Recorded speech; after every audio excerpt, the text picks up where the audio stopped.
Welcome back to the Cool Fear channel. I'm your host, Jesse the Bat Madrigal, aka the Buff Collector. The information on this channel is intended for adult collectors and not children. And today we are going to be taking a look at the Present Toys 1/6 scale Jones figure. If you do enjoy this video, please remember to give it a like, share, comment, and subscribe. Jumping right on into this review, guys. Yes, today we are taking a look at the third-party Present Toys unofficial, unlicensed Indiana Jones figure. So this is made by a third-party company, like I said, unofficial, unlicensed, but it is cheaper than buying the original Hot Toys official version that is going for $800+. This guy is going to cost you about $230 to $280, depending on where you go ahead and pick him up. So quite the savings, if I do say so myself. And as you can see, the likeness to Harrison Ford is just absolutely phenomenal. It's literally like having Harrison Ford on my shelf. I couldn't be happier with this figure. When I got into 1/6 scale collecting, I knew I had to get an Indiana Jones figure, and this guy definitely fills that void. And I'm glad because, like I said, $800+ for the official Hot Toys version. So yeah, this is, like I said, a third-party unlicensed figure, but it is absolutely phenomenal. This is the likeness based off Raiders of the Lost Ark. If you wanted to go ahead and try and pinpoint a particular movie and look that he had in that movie, this is based off Raiders of the Lost Ark. So with that being said, guys, why don't we go ahead and take a look at all the great stuff that he does come with. So he does not just come with one phenomenal head sculpt, but two. So here he has a more kind of like stern, neutral, kind of like focused head sculpt, which he does come in package with, but he does also come with this smiling one. Now, to me, it does have a remarkable likeness to Harrison Ford, don't get me wrong. I think they just might have squinted the eyes a little too much for my liking, which is why I do display mine with this head sculpt right here, because this one, as you can see, is just absolutely phenomenal and a dead ringer for likeness to Harrison Ford. So he does come with, of course, his iconic leather jacket, but the difference between this leather jacket and most 1/6 scale jackets that come as leather is this one is actually real leather. Believe it or not, it is not pleather. It smells like real leather. It even comes with a certificate of authenticity saying that it is real leather. And unfortunately, since it is real leather, which is really cool, it doesn't really fit the figure so well. You'll see in my review pics, I try to put it on him and he just looks really stiff and kind of like really sewn into the jacket. It's just really tight, but it is an accurate representation of the one that he does wear in the movie, down to the little buckles down here and the straps, which is absolutely phenomenal. But I'm hoping that with time and wear, me crunching it down and everything, you'll loosen up the leather a bit, much like a real leather jacket, since it is made of real leather, and it'll fit him a little better. He does also come with his handgun, his whip, a book, as well as his satchel, which he is all currently utilizing right there, so we'll take a look at that in a sec. But he does come with a few sets of different hands. So he does come with a right and a left-handed trigger finger hand, so that way you can utilize that revolver in either hand, as well as a right and a left-handed whip holding hand, so that way you can utilize that whip in either hand. And last but not least, we do get a pair of open, relaxed hands.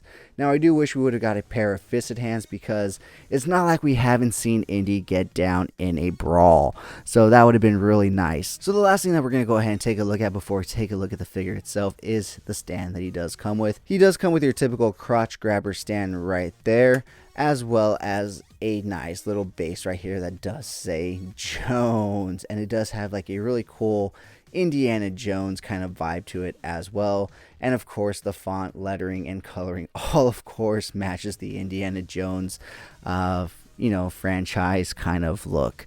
So with that being said, guys, why don't we go ahead and pull them off the rotating turntable so we can take a look at all the amazing, great detail in this guy. Alright guys, so here we have him up close to the camera.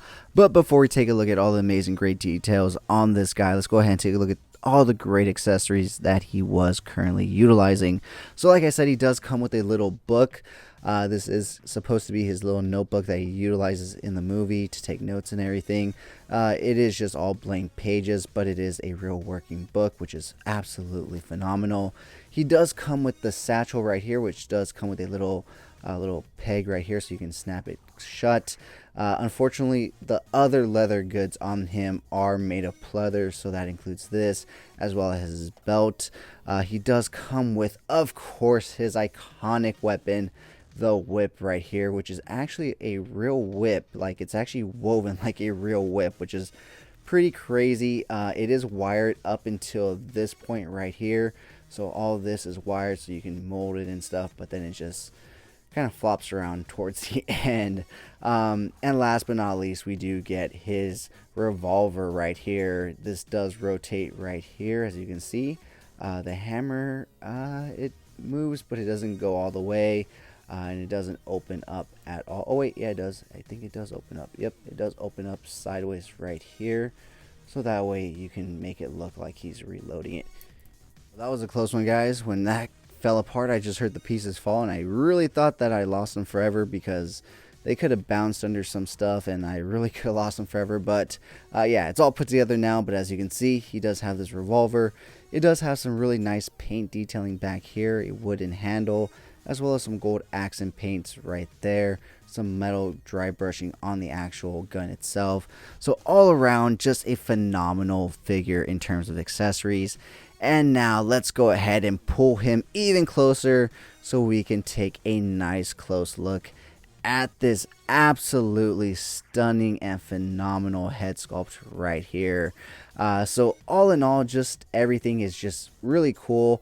The belt is made with this real metal belt buckle.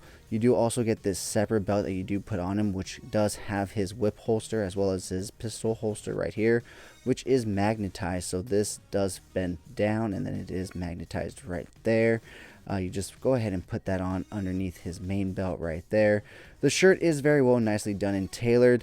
However, I wish this button was tucked in just a little bit more so that way you can't see it. These are real pockets if I'm not mistaken. Yes, you can actually put something in there, as well as his actual pant pockets right there, but it's kind of a snug fit. But yeah, all in all, it is his, outfit. And the really cool thing about his shoes is that they're actually made of like real pleather material, plus some real laces and stuff. So all in all, just the detailing in this guy, in this figure, is just absolutely fucking phenomenal, guys. I just couldn't be happier with this representation of Indiana Jones on my shelf. With that being said, guys, let's go ahead and take a look at this guy's articulation. Whoops, popped his head off right there, but he will look all the way to the right. He will look all the way to the left. He will look down that far. He will look up that far. He has a little bit of head tilt and wobble right there. His arms will go out that far. He does have a slight butterfly joint right there. They are on a ratchet joint system, so his arm will go forward, not too far, guys, so just be aware of that. Well, at least he can go out that far on that arm, so that way he can hold out his gun. He does come with single hinge elbows, rotation at those elbows, rotation at the wrist, hinging up and down, in and out, whichever way that ball peg is facing. He has no ab crunch down, but he can lean back ever so slightly. Tilt right there. Rotation at the middle point of his waist right there. Taking a look at his legs. Because of the real jeans, he will not kick out too far, but he will kick forward on ratchet joints that far. He won't kick back at all. He does come with double hinge knees, which allow him to go back that far. And last but not least, taking a look at his ankles, they will go down that far, up that far, and of course a ball rocker hinge. So that wraps it up for this guy's articulation. Alright guys, so that has been my review of the Present Toys 1/6 scale Jones figure. Let me know down in the comments below, what did you think of this figure? And if you've made it this far, type down in the comments below Indy. That way I know you made it this far and you're enjoying the content. With that being said, guys, let's go ahead and take a look at some really cool pics that I took of this guy If you did enjoy this video, please remember to give it a like, share, comment, and subscribe. And as always, have a great fucking day.